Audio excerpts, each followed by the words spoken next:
الرجيم وكذلك بعثناهم ليتساءلوا بينهم قال قائل منهم كم لبثتم قالوا لبثنا يوما أو بعض يوم قالوا ربكم أعلم بما لبثتم فابعثوا أحدكم بورقكم هذه إلى المدينة فلينظر أيها أزكى طعاما فليأتكم برزق منه وليتلطف ولا يشعرن بكم أحدا إنهم إن يظهروا عليكم يرجموكم أو يعيدوكم في ملتهم ولن تفلحوا إذا أبدا وكذلك أعثرنا عليهم ليعلموا أن وعد الله حق وأن الساعة لا ريب فيها إذ يتنازعون بينهم أمرهم فقالوا ابنوا عليهم بنيانا ربهم أعلم بهم قال الذين غلبوا على أمرهم لنتخذن عليهم مسجدا سيقولون ثلاثة رابعهم كلبهم ويقولون خمسة سادسهم كلبهم رجما بالغيب ويقولون سبعة وثامنهم كلبهم قل ربي أعلم بعدتهم ما يعلمهم إلا قليل فلا تمار فيهم إلا مراء ظاهرا ولا تستفت فيهم منهم أحدا ولا تقولن لشيء إني فاعل ذلك غدا إلا أن يشاء الله واذكر ربك إذا نسيت وقل عسى أن يهديني ربي لأقرب من هذا رشدا ولبثوا في كهفهم 300 سنين وازدادوا 9 قل الله أعلم بما لبثوا له غيب السماوات والأرض أبصر به وأسمع ما لهم من دونه من ولي ولا يشرك في حكمه أحدا. And thus did we rouse them that they might question each other. A speaker among them said, How long have you tarried? They said, We have tarried for a day or a part of a day. Others said, Your Lord knows best how long you have tarried. Now send one of you with the silver coin of yours to the city. Then let him see which of them has purest food. So let him bring you provision from it, and let him behave with gentleness, and by no means make your case known to anyone. For surely if they prevail against you, they would stone you to death or force you back to their religion, and then you will never succeed. And thus did we make men to get knowledge of them, that they might know that Allah's promise is true, and that as far for the hour there is no doubt about it. When they disputed among themselves about their affair and said, Erect an edifice over them, their Lord best knows them. Those who prevailed in their affairs said, We will certainly raise a masjid over them. Some say there are 3, the 4th of them being their dog, and others say 5, the 6th of them being their dog, making conjectures at what is unknown. And others yet say 7, and the 8th of them is their dog. Say, My Lord best knows their number, none knows them but a few. Therefore contend not in the matter of them, but with an outward contention, and do not question concerning them any of them. And do not say of anything, surely I will do it tomorrow, unless Allah pleases. And remember your Lord when you forget, and say, maybe my Lord will guide me to a nearer course to the right than this. And they remained in their... Pleases is not a right translation, or what do you guys think? Pleases? Or Allah wills? إِلَّا أَن يَشَاءَ Allah. Wills. Yeah. Pleases, it means He is pleased with it. Because Allah might let things happen in the world, even if it doesn't please Him.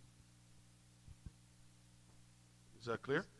So saying that إِلَّا أَن يَشَاءَ Allah, it means pleases Him, is wrong. Because Allah might let things happen in the world, doesn't please Him. These things doesn't please Him. But He let it happen. Yeah. Unless Allah wills. And remember your Lord when you forget, and say, maybe my Lord will guide me to a nearer course to the right than this. And they remained in their cave 300 years, and some add another 9. Say, Allah knows best how long they remained. To Him are known the unseen things of the heavens and the earth, how clear His sight and how clear His hearing. There is none to be a guardian for them besides Him, and He does not make anyone His associate in His judgment. Jazakallah khair, ahsant. I just let him translate the first 2 verses in this group of verses, even though we already covered them last time. So, Bismillah, alhamdulillah, salatu wassalamu ala rasulillah. So, from last week, we learned that they aroused from their sleep, and basically they disputed among themselves how long they stayed. They sent someone to the market to get the best of the food for them. And we cover so many lessons can be learned from that. And we said, وَلْيَتَلَطَّفْ, be gentle, is exactly fits in the middle of the Quran. And if you look how many words in the Quran, this will be exactly in the middle. And that's a very beautiful meaning. Some of the scholars said that the middle, the central of the Quran is the word lutf, which it means gentleness. It shows you the value of this concept. So that's something we talked about last week. And here Allah subhanahu wa ta'ala saying after that, وَكَذَلِكَ أَعْثَرْنَا عَلَيْهِمْ لِيَعْلَمُوا أَنَّ وَعْدَ اللَّهِ حَقٌّ. And similarly, we cause them to be found. So Allah subhanahu wa ta'ala have led people to discover them. We did not know exactly, nothing in the Quran nor in the Sunnah told us how exactly they were found. Some of the Mufassirin said that when they took this currency and they went to the market, the people said, this currency doesn't belong to... He said, why? This is what you use. He said, no.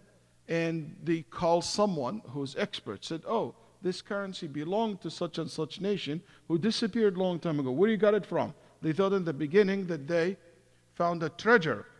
So they said, no, I didn't find any treasure. That's my money. So they are confused, and they are confused. Can you imagine time traveler? If you just travel to another place in another time and you start communicating with them. It's a joke, someone was telling me, in Jordan, they used to have the metal dinar, and they changed that to paper. So they said these guys came from, I'm not going to say where, so they came to Amman, to the capital, and they like sleeping in the bus. So the guys who collect the tickets wake them up, and he said, tickets. So these guys like from village and countryside, so they gave him what? The coins that they had it. So when they gave him the coins, the guy, the one who collected the ticket, he told them, no, this is not used anymore. Then they looked at each other and said, Ya ilahi kam labithna. They said this is the same verse in the Quran. How long we've been asleep? They thought that they are among Ahl al-Kahf, yani, the currency change. So the guy said, nothing, you just slept for half an hour. It's like we changed it to paper ones. Anyway, so my point is, it looks like this is kind of shocked for them, both sides. And they took them to the king, who at that time happened to be Christian. The Christianity basically flourished and became well known, is not anymore prosecuted by the Romans, according to the majority of the Mufassirin. And by the time he told them where they at the cave. By the time this person went back to the cave, all died. So here, if you notice, Allah did not bring them back to life to start over or to have a life. So the point of returning them back is not for them to live. It's for them to prove the resurrection. That's why Allah subhanahu wa ta'ala said, وَكَذَلِكَ أَعْثَرْنَا عَلَيْهِمْ لِيَعْلَمُوا أَنَّ وَعْدَ اللَّهِ حَقٌّ. There is two groups of scholars here. They said, we made them to be found so they will know that the promise of Allah is true. Who would know that Allah's promise is true? Some ulama said that these boys, these basically young men who went to the cave, that they will realize that Allah's promise is true. What could be the promise here? Some ulama said the promise that in the end the truth will prevail. Because they witnessed with their own eyes how the religion that they hide in the cave because nobody believed in it and nobody supporting it, it became popular and became the norm, and the whole entire country changed. At that moment when they went to the cave, they never thought that this day will come. Even Allah subhanahu wa ta'ala promised that always the truth will prevail. So that's لِيَعْلَمُوا أَنَّ وَعْدَ اللَّهِ حَقٌّ وَهُوَ إِظْهَارُ الدِّينِ وَنُصْرَتِهِ, that Allah will make the religion appear. Some said no, so they will know that the day of judgment is haqq, is true, and they will be resurrected. I did not support that opinion much. Why? Because these young boys were what? Muslim believers. They believe in the resurrection. So no point to make it to them that you will be resurrected. They already know that they are going to be resurrected. Other group of scholars, and that's very famous other opinion, have another look at this. They said no. The one that Allah want to make the point to are their people. But you might say their people die a long time ago. No, their people that they were brought to life during that time. To the Christians who in that village, yes. What will be the point that Allah trying to make? Can anybody think of? They are believers. Some ulama said, maybe you need a historical background for this. There is a change happened to Christianity at that point, which is they don't believe in the resurrections of the body. It became a common theology among Christians until today. That's the common theology, that they believe the resurrection day only related to the souls. Bodies will never be resurrected. It's your soul will be judged and go to heavens and paradise. But they don't believe that people come out of their grave and walk and be standing. Nobody believes in that except Muslims. No Jews, no Christians believe in the resurrection of the body, actually. The only one who believe in that are the Muslims. So here Allah subhanahu wa ta'ala want to make that to them clear. See, that's how Allah resurrect the bodies. And He resurrect their body, bring back their bodies and their souls to life. And a lot of scholars said that that's what the verse means when Allah subhanahu wa ta'ala said, so they will know that the promise of Allah subhanahu wa ta'ala is true. وَأَنَّ السَّاعَةَ لَا رَيْبَ فِيهَا. So that they will know that Allah's promise is true and the day of judgment is true, no doubt about it. No doubt about it. Here there is a lesson we should reflect upon, which is we should always remember that Allah's promises will never ever will go in vain, or it will not be fulfilled. Every promise Allah made, it will be fulfilled. We have to have this yaqeen, even if it happens years later on. So this promise to this young boy was made, and it happened. So every time that you think of Allah subhanahu wa ta'ala promises, you should always remember that. كَتَبَ اللَّهُ لَأَغْلِبَنَّ أَنَا وَرُسُلِي. Allah prescribed among Himself that Himself and His Messenger will always prevail. وَلَقَدْ كَتَبْنَا فِي الزَّبُورِ مِنْ بَعْدِ الذِّكْرِ أَنَّ الْأَرْضَ يَرِثُهَا عِبَادِيَ الصَّالِحُونَ. We have written in the Zabur and in the books and the prescriptions that this earth will belong to the righteous. This earth belongs to the righteous. And they are the one who is going to inherit this earth. طاسيم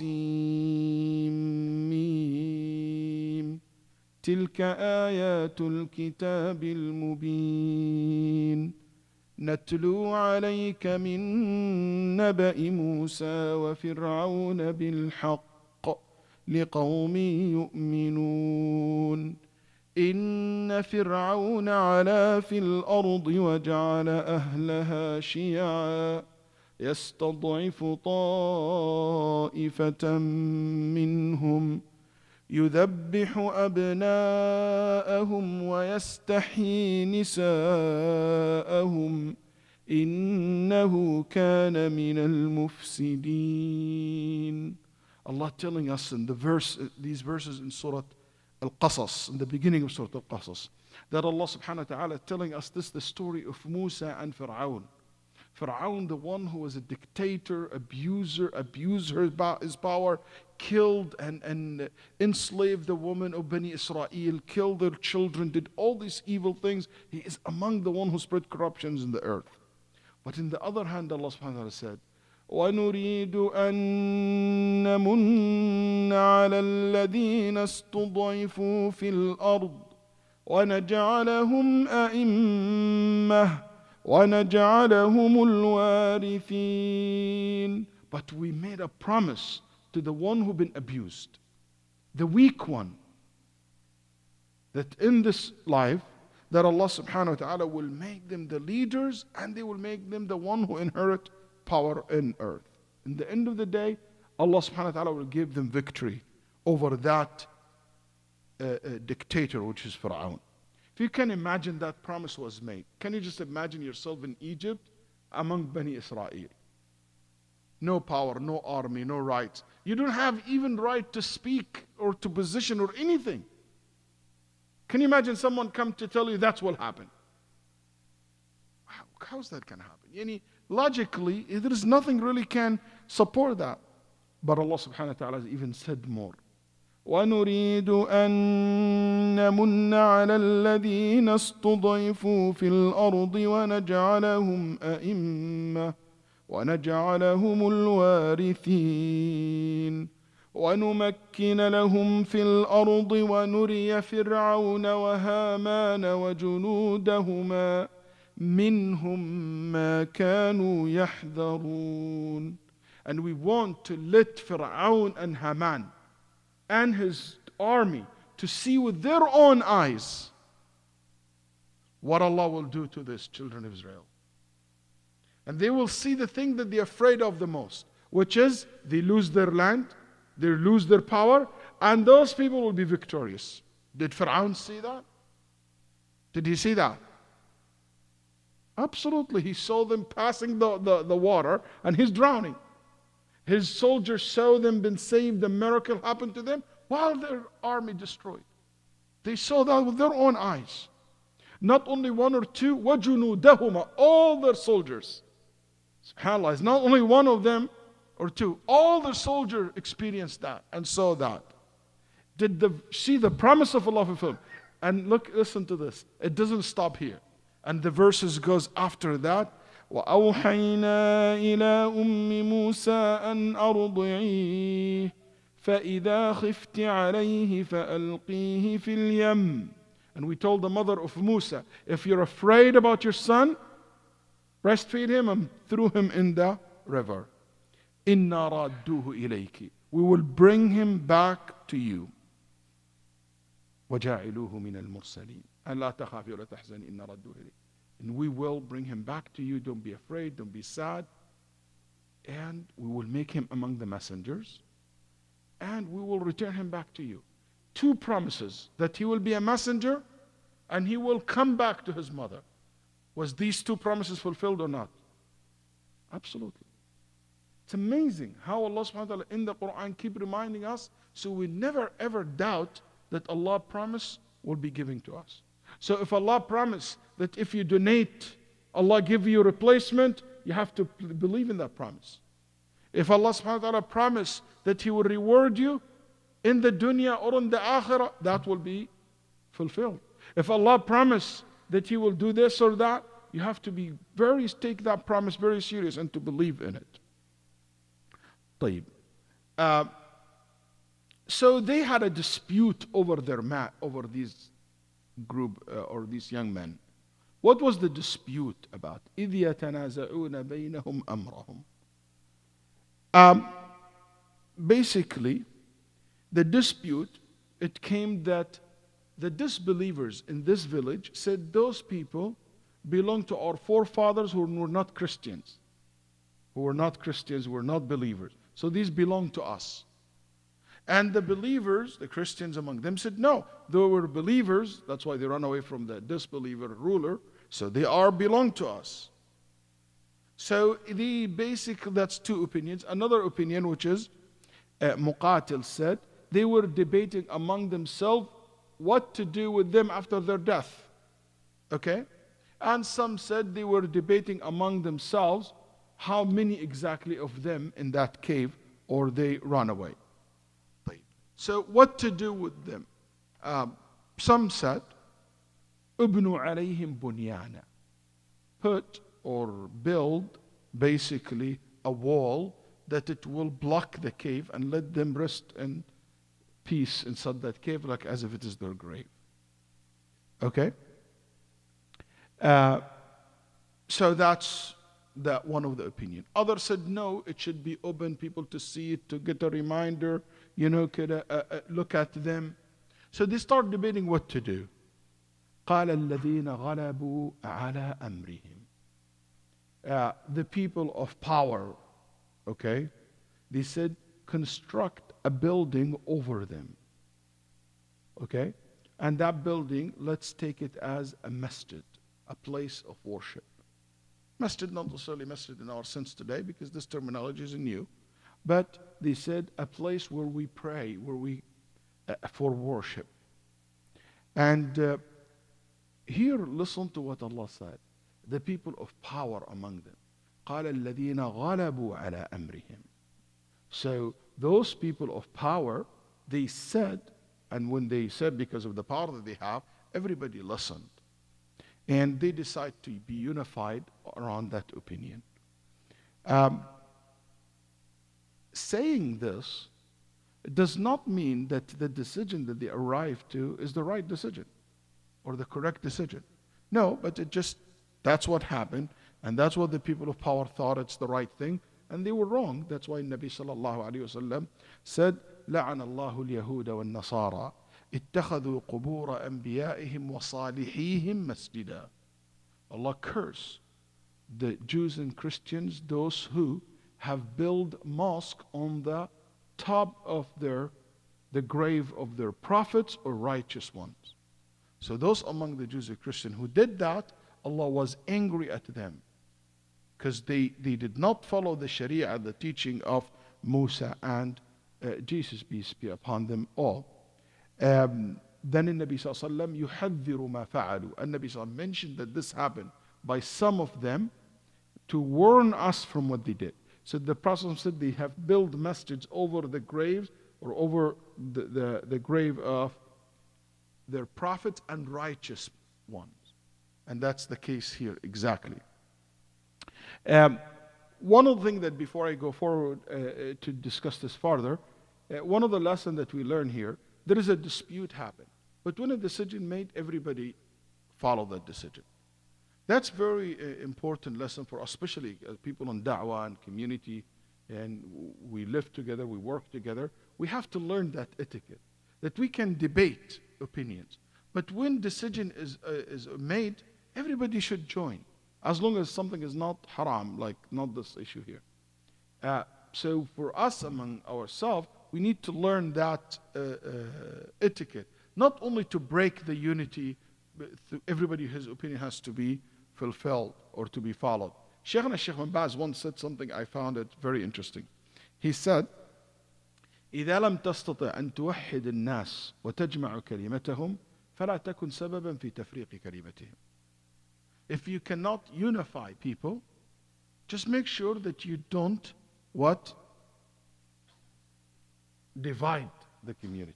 Maybe I cannot unify the community around my opinion, but I make sure that I don't divide the community to rally some with my opinion and leave. We should not be a divider, a person who divides the community. You should always try to bring them together. If you cannot, just at least don't divide them. Dividing the community is so dangerous. Look at how weak we are as a Muslim community. Look how division have made even civil wars that for years and years going on in the Muslim world today. You know, we have about 20 plus active civil war in the Muslim world. 20 plus wars, civil wars in the Muslim world. It's not Syria only, just for the record. It's more than 20 internal fights in the Muslim world. I don't think any nation in the face of the earth has many, no Christians, no Jews, nothing, no Buddhists, there's some, but in the size and the amount of what Allah described this ummah as, وَأَنَّ هَذِي أُمَّتُكُمْ أُمَّةً وَاحِدَةً, it's unbelievable. That Allah is saying that we are one ummah, but still have all this division, all this dispute. So dividing the community, it is definitely lead to the weakness of the Muslim community, in a local level or national or international. Is this verse a proof that it is permissible for people to build mosques on the top of shrines and graves? Some people said that. And I want to quote what Imām al-Alusi, the Iraqi famous scholar, said in his book Ruh al-Ma'ani. He said, واستدل بالآية على جواز البناء على قبور العلماء واتخاذ المساجد عليها وجواز الصلاة فيها، وممن ذكر ذلك الشهاب الخفاجي في حواشيه على البيضاوي، وهو قول باطل عاطل كاسد فاسد. He said that some people use this verse to justify building mosques on the top of graves. And he said, and this is absolutely wrong opinion, absolutely wrong understanding, and rejected and corrupt opinion. And why? Why don't use this verse to justify all these shrines that we have? Just for the record, in one of the research I come across, in the Muslim world, we have more than 100,000 shrines.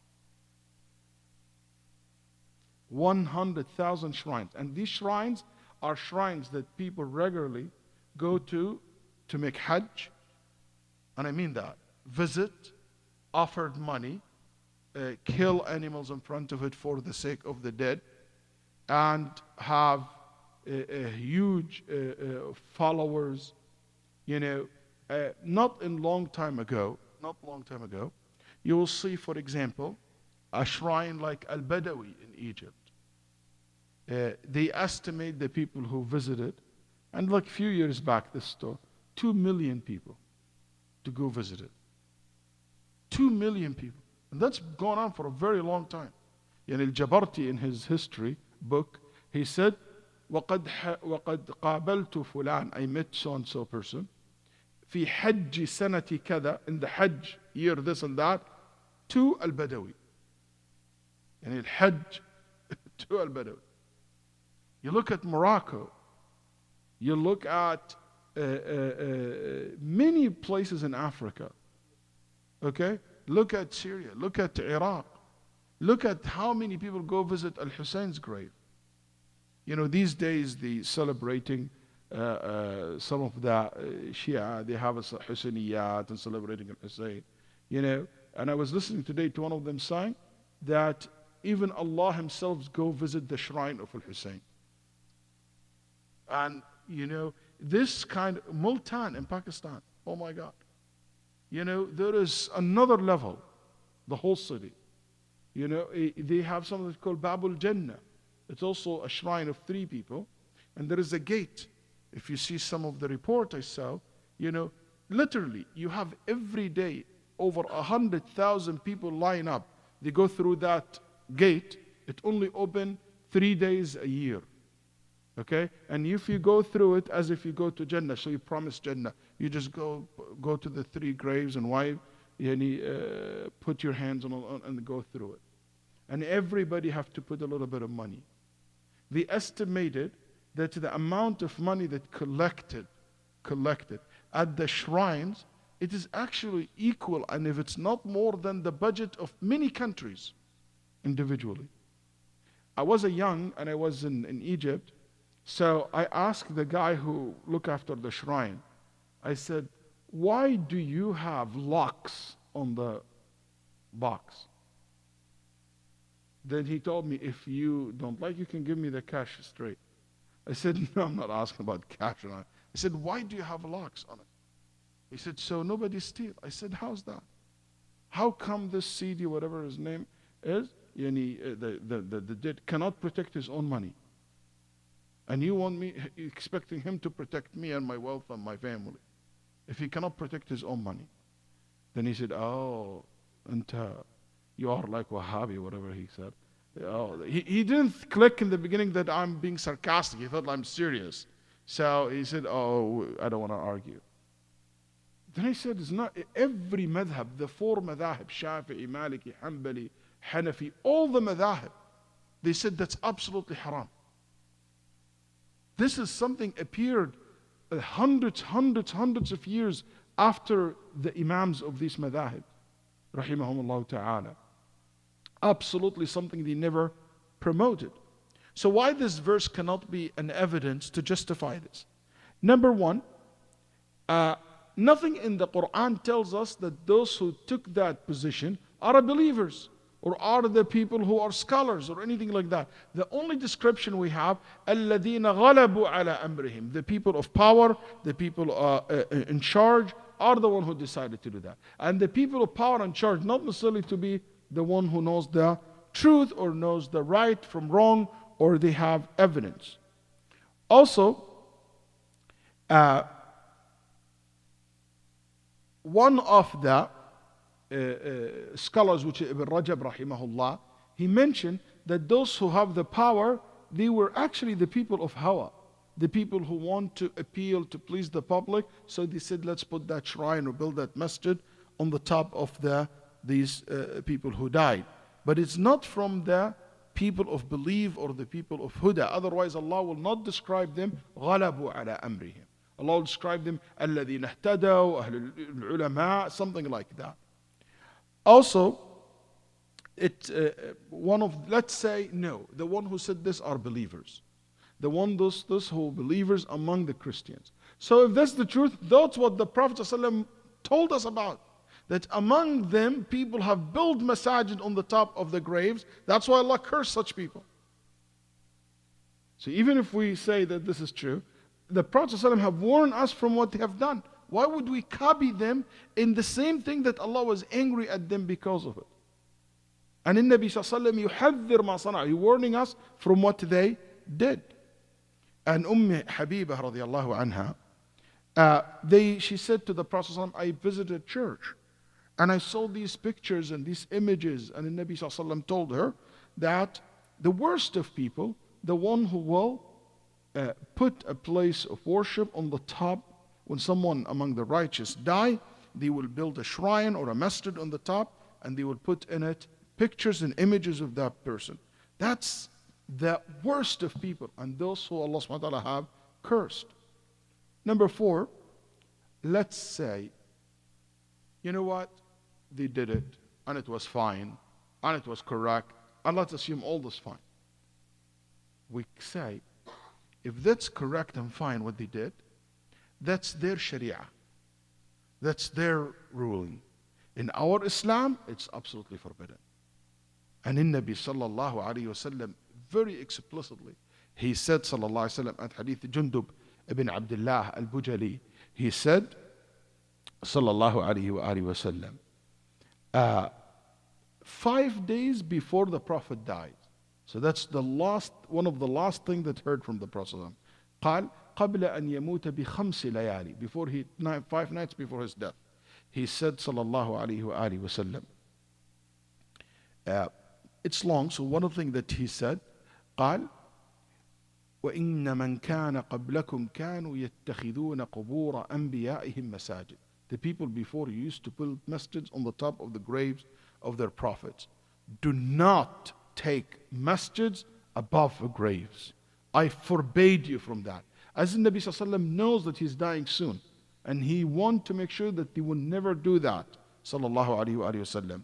Same thing on Al-Harith al-Najrani, and this hadith also in Ibn Abi Shaybah, and the first one was a Muslim, and the Nabi Sallallahu Alaihi Wasallam said the same thing. Usama ibn Zayd heard the Prophet Sallallahu Alaihi Wasallam saying the same thing. Abu Ubaidah Amr ibn al-Jarrah, he said the same thing on the Nabi Sallallahu Alaihi Wasallam, all in very close, the meaning is the same, but the words may be different. Also Ali ibn Abi Talib, Abdullah ibn Mas'ud, Abu Hurairah radiyallahu anh, Abu al-Hayyaj al-Asdi said that. And the Nabi Sallallahu Alaihi Wasallam told Aisha, told Ali ibn Abi Talib, if you find any shrine over a grave, destroy it. That's what the Nabi Sallallahu Alaihi Wasallam ordered Ali radiyallahu anh to do in the hadith in Sahih Muslim. And you do not find any statues until you break it, that people worship. So if you look at all this evidence, why wouldn't you say clearly, why would you leave this explicit ahadith to something that is ambiguous, like the verse here? But if somebody said, Sheikh, but isn't the Prophet ﷺ's grave in the masjid? Isn't there a masjid on the top of the grave? Built on the grave? No. Masjid Rasulullah ﷺ was there before the Prophet ﷺ died. Can we agree all on this fact? Number one. Number two, the Prophet ﷺ died in his room, which is outside the masjid, his house outside the masjid. And that was the case after the Prophet ﷺ's death for so many years.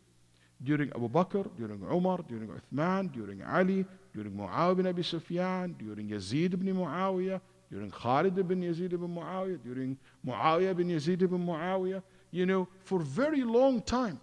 During Abdul Malik ibn Marwan, there is nothing absolutely. The Prophet ﷺ, everybody went to Medina here? Okay.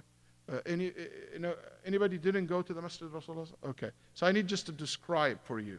So let's assume that this is the Masjid of the Prophet ﷺ, and this is the Qibla, okay?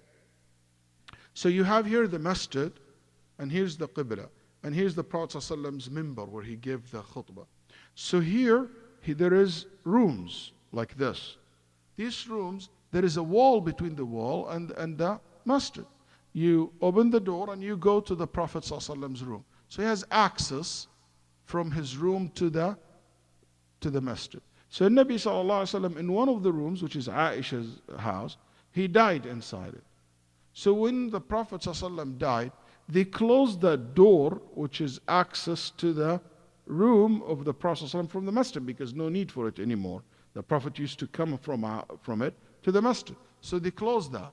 And this is how the case was. So the houses are here. Okay? The Qibla in Medina is facing what? South or north or south? So this will be east. Very good. It's the east. So Abu Bakr radiallahu anh expand the masjid. And Umar, and during the companion, they expand the masjid. How they expand the masjid? From two sides, west and north. Is that clear? But the expansion of the masjid never was during the east. When the Umayyad comes, Al-Waleed ibn Abdul Malik tried to expand the masjid. During Al-Waleed ibn Abdul Malik, just to make sure also another fact, there is not a single companion was alive in Medina at that time. During Al-Waleed ibn Abdul Malik, all the companions in Medina gone. The last companion was in Medina Rasulullah sallallahu alayhi wa sallam was Jabir ibn Abdullah. Okay? And Jabir ibn Abdullah died during Al-Waleed's father's, which was Abdul Malik. And he died in 78 Hijri. 78. And Al-Waleed became the Khalifa at 86 Hijri. So there is few years between the death of Jabir, and he's the last companion we know, died in Medina. They were a companion but outside Medina. So when this happened, there is no companion there to approve or to be consulted or anything that. Al-Waleed ibn Abdul Malik, some ulama said, the reason really he did this, because when he used to give khutbah, people will look at the Prophet ﷺ's houses, they're distracted by it. So, and he doesn't want the Prophet ﷺ family to be there. So they said, what he did, he expanded the masjid from the east. And if you go today to the masjid, this is the masjid.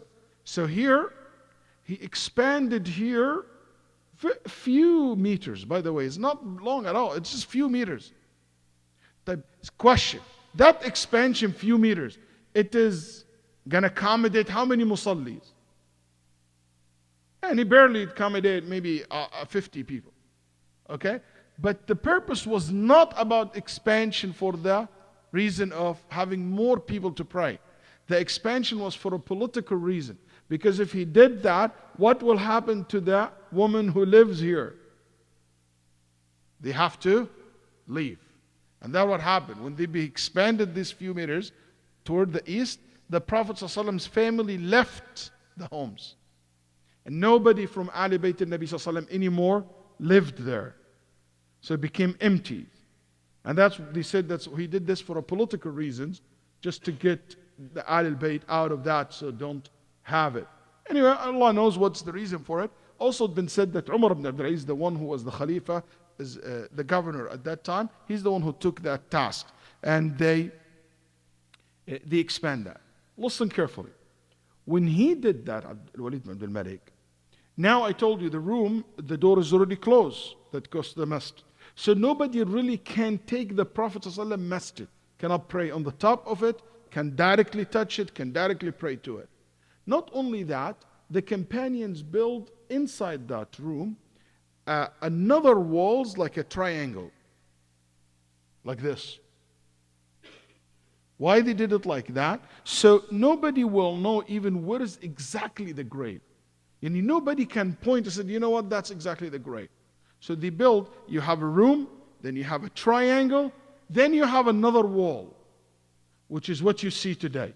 Today when you go to the Masjid al-Nabi Sallallahu Alaihi Wasallam, you're going to find a metal gates.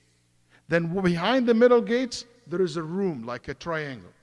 Behind this triangle, like a square. مستطيل, what's a مستطيل? Rectangle. Then triangle, okay, inside it. Then Aisha's room. So you have 3 different sets of walls before you reach to the Prophet ﷺ's grave. So nobody actually knows what is exact. You cannot point and say, it's in that place. And between each and every one of them, about the only access to the Prophet ﷺ grave, one access. You know from where? The top. The top, the Prophet ﷺ room where he buried, there is a small kuwa, like a window from the top. Okay?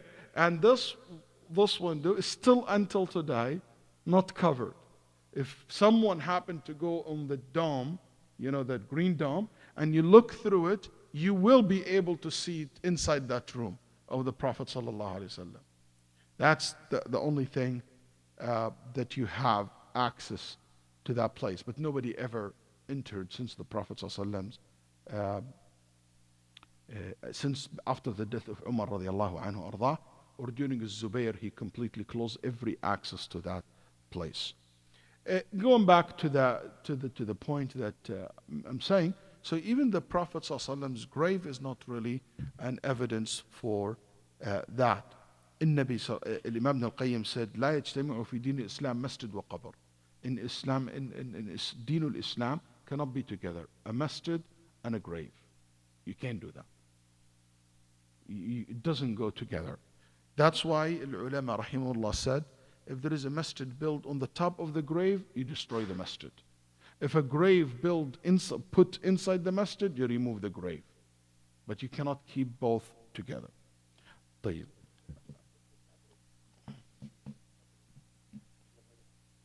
That's not true. They claim that it is Yahya's grave, but that's not true. That's not Yahya's grave.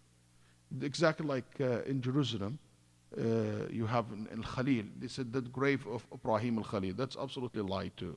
That's not exist. Through the history, never was exist the grave of Al-Khalil, nor the grave of Yahya. That's why the Sahaba entered Palestine enter Damascus, and they lived there for centuries, the successor, the follower of the successor. So you have about 4 generations of Islam. There is no such thing it's called the grave of Al-Khalil. It's about 4 to 5, 6 generations even. The first time the grave of Al-Khalil, the grave of Yahya, it has been appeared, you talk about 400 years after the Prophet's death. If you look to all historical evidence, there is nothing in the history of Islam ever mentioned that there is a grave of Al-Khalil or grave. All this was built way later on, about more than 400 years after the Prophet ﷺ's death. They took about 400 Hijri. So, and that's what Shaykh al-Islam rahimahullah said, and he is from Syria. طيب. Then Allah subhanahu wa ta'ala said after that, سيقولون ثلاثة رابعهم كلبهم. They will say that there were 3, and the 4th of them being their dog. So the dog is mentioned again and again because he was in the company of those good people. Then they will say 5, and their 6 is their dog. Then Allah, after He mentioned these 2 opinions, He said what? رجما بالغيب. يعني Allah subhanahu wa ta'ala said they guessing at the unseen. So that statement of Allah, guessing at the unseen, means there's no knowledge. So that means these 2 numbers or figures are completely wrong. Then after that He said, وَيَقُولُونَ سَبْعَةٌ وَثَامِنُهُمْ كَلْبُهُم. They said 7, and the 8th is the dog. Here Allah did not refute that opinion. So the first 2 opinions, Allah refuted it by they say what they have no knowledge of. But the last one, the 3rd one, which is 7 and the 8th is the dog, He did not refute it. That's why Ibn Abbas said they were actually 7, and their 8th is the dog. He said that's the right number. Allah, the one who knows exactly how many of you. Who's saying? Who's saying 3? Who's saying 4? Who are these? من هم القائلون? It's been said they are the Christians who came from southern of Arabia to debate the Prophet ﷺ. Ibn Abbas mentioned that. They said no, the people of their city, they were thinking, because even when they die again, nobody dared to enter the cave. So they stayed outside, and they never get exactly how many of them inside that cave. They kind of scared to do. They said no, the people of the book during the Prophet ﷺ, they don't know. So even the Jews told the pagans, go ask Muhammad about the cave, the people of the cave. These Jews themselves do not have as absolute knowledge of how many of them. Rajman bil ghaib. What's rajman bil ghaib? Guessing. Rajm, anybody knows what rajm means in Arabic language? Thrown, to throw. So that means they threw these numbers like the way you threw the stones. You don't really know what you say. It's just like throwing it. Just you threw these numbers around. They have no knowledge of. And this is, again, another lesson for us, that we don't say about something we have no knowledge of it, anything. We just wait. We refer the knowledge of it to Allah subhanahu wa ta'ala. مَا يَعْلَمُهُمْ إِلَّا قَلِيلًا. Only few know how many of them. Ibn Abbas said, I am among the few. قَالَ وَأَنَا مِنَ الْقَلِيلِ. Because he learned the Quran from the Prophet ﷺ directly. طيب. And he used to say there's 7 and the 8th is the dog. Then Allah subhanahu wa ta'ala ordered us not to argue over this issue with them. فَلَا تُمَارِ فِيهِمْ إِلَّا مِرَأً ضَاءَ. Why? Why should not we argue about this? There's no benefit. Ya salam. There's no benefit. And make sure we don't argue over things there is no benefit from it. Especially with the people who you argue over with them and things that doesn't lead to Iman. So what if they are 5 or 6, whatever the number is? And that's another lesson. We should not argue over things that not benefit us as individual or as a community. And sometimes we do that. We do that in our community in dealing with other people who go over debate over things that is not a priority. One of the things that I learned in my experience in Dawah, when non-Muslims start asking me these questions about polygamy, about about slavery, I always tell them, why would I waste my time in discussing these issues? The main issue is the Tawheed. The main issue is, do you believe in Allah or not? The main issue is, did Muhammad marry Aisha? She was 6 or 9 or 12. I said, let's talk first. Do you believe that Muhammad was a prophet? Let's go back to the basic. Because if you believe that he's a prophet, you will understand everything else in that lens, through that lens. You will see Allah through that lens, that He is your Lord. He is the one who needs to be worshipped. So bringing back over, don't argue over things there is no much benefit of it. Always refer to the principles. Also, this shows you should not ever take fatwa from someone who has no knowledge. Knowledge from Sharia or knowledge of the issue itself. So rajm bil ghaib, those who claim about something, you have no clue what it is, you cannot ask them about it. And Allah ordered us that whenever we argue with people, we argue with them with the best of manners. وَجَادِلْهُمْ بِالَّتِي هِيَ أَحْسَنُ. And I want to share with you this hadith, which is interesting hadith. An-Nabi sallallahu alayhi wasallam was asked by a man who came to him. He said, أَيُّ الْبِلَاتِ شَرٌّ? What's the worst places? You know what the Prophet said? قَالَ لَا أَدْرِي. He said, I don't know. Then Jibreel came to him. Then he said, Ya Jibreel, which of the cities or the places is the worst? Then Jibreel said, I don't know. Wait until I ask my Lord. Then Jibreel, after a while, he came back and he said, Ya Muhammad, I asked Allah and I told you I don't know. And he said, Allah told me the worst of places in any city is the markets. قال أسواقها. Allah told me that the markets and the suq is the worst part of any city. And this hadith, it is reported by Al-Hakim in his Mustadrak, and he said, وَهُوَ أَصْلٌ. And this hadith is a principle, is a foundation for everybody to say, I don't know, when they don't know, when they have no knowledge. If Muhammad ﷺ and Jibreel said, I don't know, I think it is more proper for any one of us to say, I don't know. Then Allah subhanahu wa ta'ala said, do not say that you will do anything tomorrow unless you say, Insha'Allah. You remember in the beginning I told you the story of the Prophet ﷺ told them when they asked him the question, I will answer you tomorrow. And he never said, Insha'Allah. So the Prophet ﷺ here been directed to this etiquette that you say Insha'Allah about anything in the future. And I told you before about Insha'Allah that you say it about future, not the past. Don't be like Juha. You know, Juha, he was going to the market with his donkey. He holding the donkey and he was walking to the market. So the people told him, where are you going? He said, I'm going to sell the donkey. He said, okay, say Insha'Allah. He said, why? The donkey with me, the market in front of me, and everybody want donkey. It will be sold. Whatever. He went, while he's looking in the market, somebody came and took the rope and tied it to a branch and took the donkey and left. So Juha looked back, no donkey, only the rope, and it's tied to the tree. He was so sad, he had the rope around his neck and walking. So the same group of people said, you sold the donkey? He said, no, the donkey suriqa, insha'Allah. He said the donkey was stolen, inshallah. Inshallah, it means if Allah wills. So it's allowed because you only say Allah wills about future, not about the past. You know, my mom used to drive me crazy. Allah yarhamah. You know, even in Egypt, this is very common. So my mother always, I ask her something. I said, so what did you cook for us? She would say, for example, we have, she already cooked everything. And she will tell me, oh, we have rice, inshallah. Khalas, you cooked the rice. There is no inshallah. It's like you tell me, what's your name? My name is Waleed, inshallah. If Allah wills. Allah willed it already. That's why your name is Waleed. So Allah wills about the future, not about the past. Okay? ولا تقولن لشيء إني فاعل ذلك غدا إلا أن يشاء الله واذكر ربك إذا نسيت. And if you forget, you immediately say it. So it said, I will go to Texas Dawah Convention this weekend.